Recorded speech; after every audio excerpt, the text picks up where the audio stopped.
made a shocking confession. I told them a couple weeks ago that I had watched Die Hard, the original, for the very first time. Now, I've seen most of the other ones. That's what's crazy.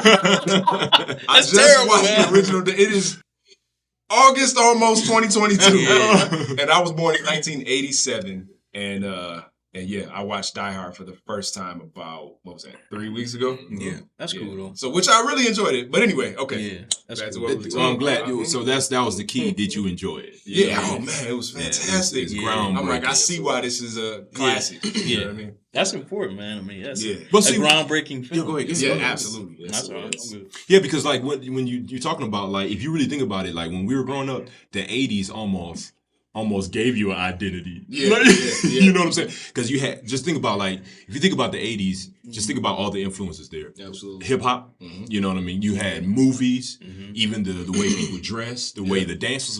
Come on, just think about Michael Jackson. You know, so you got Michael Jackson, Michael Jordan. You had, I mean, you go down. There's a lot of influences there. There's a lot of, and like I said, when I grew up or whatever, there's many things that you take from that and it's almost force you down a path. If you're not like that, what is wrong with you? You know what I mean? So it's almost trying to identify yourself with all that. I think that's a good point that you make, because you can see the differences in the decades that we are familiar with. So most of us are familiar with the 60s, 70s, 80s, 90s, 2000s, 2010s. And it's, if you really look at it, I follow some accounts on Instagram that are like all about nostalgia and all that kind of stuff. So it's interesting to look back on the cultural impact in a person's identity, especially young people, because their identities are still being formed as they grow up. And so to grow up in the 70s, your identity, I talk to people that were born in the 70s now, you know, especially old cats or older guys that I'm like, that they have the same general way of speaking. They have the same general sense of style. They have the same general taste in music and other forms of entertainment. They marry similar types of women and so on and so forth. And so I think that that's cool that you just brought up, that decade in particular, the 80s, but the way that the decade that you're born in or raised in kind of helps to form who you become as an adult.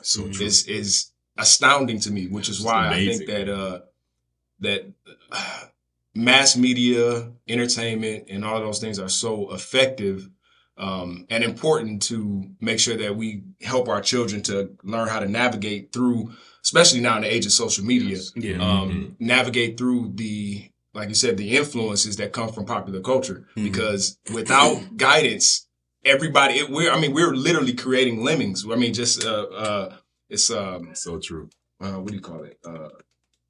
Basically rinse and repeat. It's the same person. They're cookie cutter. That's what I was looking for. Cookie cutter. I look at kids today and I'm like, sheesh, were we really that bad at it? Well, for me in the 90s and all of that. Yeah. But I think that an important distinction to make, right? You brought up social media. Between social media, self-published media, between the walls that have been knocked down from establishment media in the decades that preceded the 2000s and 2010s, everything is different. True. For you to get on media, have an influence, have a voice, have a presence, then you had to get through certain, not safeguards, but kind of like like check gates or whatever, right? Gatekeepers, right? Yeah. You had to get past a certain television company in order to be able to get seen on television and have a spot of time to influence people. You had to get through a media company or a record company with an A&R and executives that had put confidence behind you. Yeah. Everything was so orchestrated and you had a lot more control over what was fed to the public versus now it's open season, right? So it's a free for all and you really have a lot more influences, but that also can have positive and negative effects, right? Because you got more freedom, you have a lot more thoughts, a lot more open discussion contributing to where the culture is going. But you also have a lot of people that maybe don't have, their head screwed on as tight, that also have that freedom to get in there and put their 2 cents in the mix as well. Yeah, for sure. Yeah. Yeah, the amount of regulation that, or the lack thereof, right? With self-published content is, like you said, it's a double-edged sword. Yes, it is. Because it makes people more susceptible to groupthink. But then it also allows those who are independent thinkers to connect with those who kind of are on the same wavelength. If that makes sense. Yeah. Yes, it does. Yeah, I think this technology has made people weaker though. because like if you think about it, if you were born in the 70s, 80s, I mean, you relied on interaction amongst one another. Now everybody is brave. You know what I'm saying? Yeah. Twitter fingers. Yeah.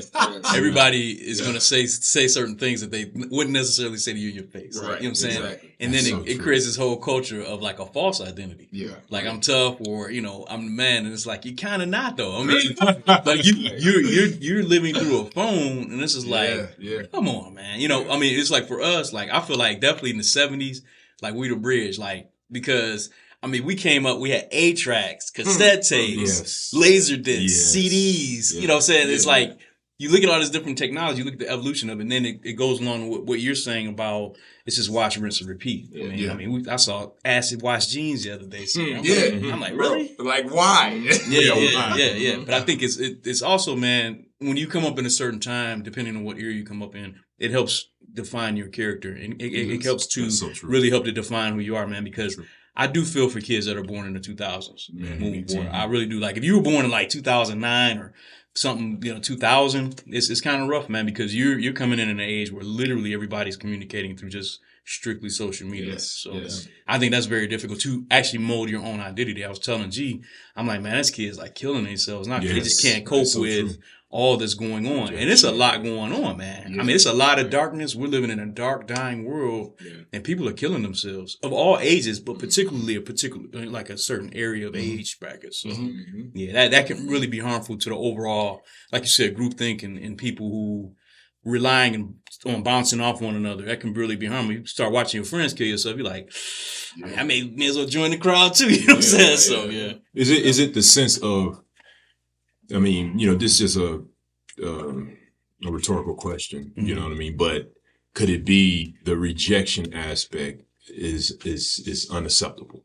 Like a lot of times in home raising, right? Like, or parental guidance and the way, homes were established in some form of fashion that kind of help build a child's character to be tough, to be mentally stable, to be tough-minded. You know what I mean? Yeah. I tell people all the time that I have a different level of thick skin because I was raised in a family that talks about one another constantly. That's great. That's pretty good, man. Constantly ribbing each other. I mean, all the time. And I'm talking about from the oldest to the youngest. Literally, this is my cousin, for those of you who don't know. Gary's my cousin. And this is my cousin. Right. It's my cousin. And so we're in a family group chat where our aunts and uncles who love one another and would do absolutely anything for each other talk about each other like I'm talking about bad. That's hilarious. I mean, they ugly, bald-headed, they stank and fat. I'm talking about anything you could think of. Nothing is off limits. That's awesome. But it fosters not only a sense of camaraderie because we can if we can laugh together, we're locked for life. Definitely. But also those of us who are raised behind that have a much thicker skin. You know what I mean? And let me not make it so that it seems like that's always a good thing, because there are those who may kind of hang back from that and are a little more sensitive. That's true. Right. And so even within the fact that we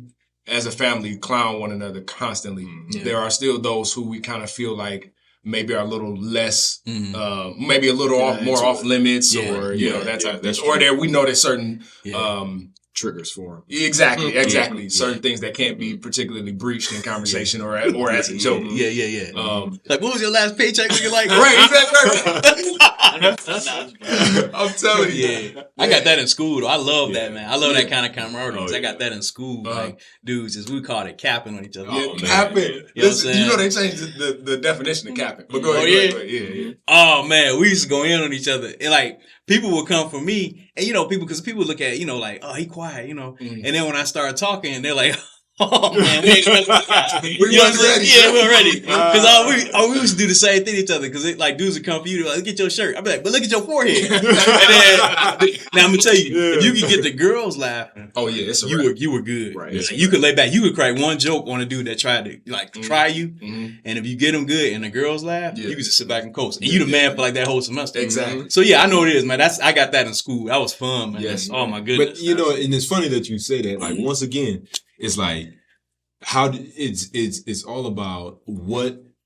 And we all got talked about in the story. Man, heck yeah. Everybody Oh my God. Everyone got talked about. I mean, at school, man, Ethan, you big lips. And, they let us have it. I mean, they let us have it. They let us have it, right? Now, I was the quiet one. Mm-hmm. So I was typically quiet in school or whatever. Kid, kind of real shy, right? But I think I'm the only one in this group that wasn't super right. I was shy, man. I was like real I wasn't real shy. quiet. I just kind of I just played my position. Like I would figure out like each semester you just figure out how you're gonna be and then Where you kinda, stand in the hierarchy. Exactly. And I was cool with it, man. Like, I became the guy that could just draw. So if you have a talent, then people just kind of, they respect you. But yeah, man, you get popular off of whatever. You play sports. I mean, you the man. Yeah. I mean, didn't that work for you? Yeah. You know I played a little bit of ball. But see, that's another thing. But this is the thing is, see, you know what? I would say like urban, like living in urban culture, it is, I'm not going to say it's terrible or anything. I won't, because it made us who we are.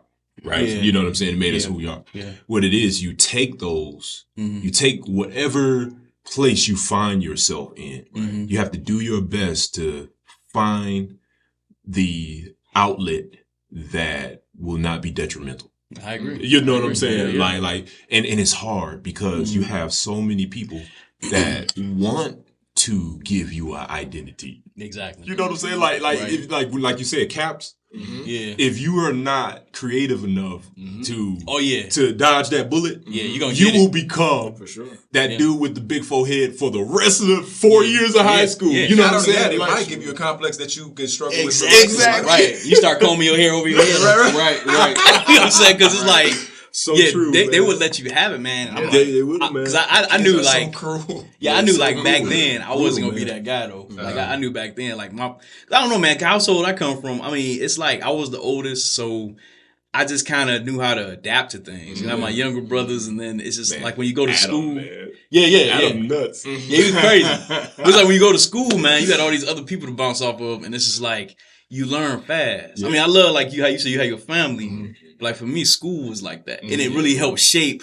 Like that's how I'm gonna be, because I stopped caring about what people thought of me years ago when I was a kid. That's important. I didn't care about that, man. Like I'm like serious. Like even now, like if somebody look at me and chuckle or laugh, I'm like, oh, I could do the same, but I'm just not gonna do it. You know what I'm saying? Because it's like I'm like so far above that, and then when you come into manhood, it's a totally different game. So how do you get there? And that's the key. Like that's exactly what I was trying to get to. Yeah, how do you get there? Well, for me, I would just say for me, man, my father was my example. So I had our grandfathers. Beautiful. Yeah, I had our grandfathers, of course, and I'm grateful to have those relationships with grandparents, because I watched those old cats. But then I have my father, who I look up highly, because I mean, I would sit and watch him around the house just fix stuff. You know what I'm saying? And just you learn these different things about being responsible, and then we go into manhood. You just kind of reflect on that. You go back to him and like, what is my dad did? You know what I'm saying? This is how he took care of my mom, my brothers, and I. That's kind of all I mean, that's the simple, short answer. Yeah. But because I know everybody doesn't do that though, you know. But I was just very observant, and I looked at.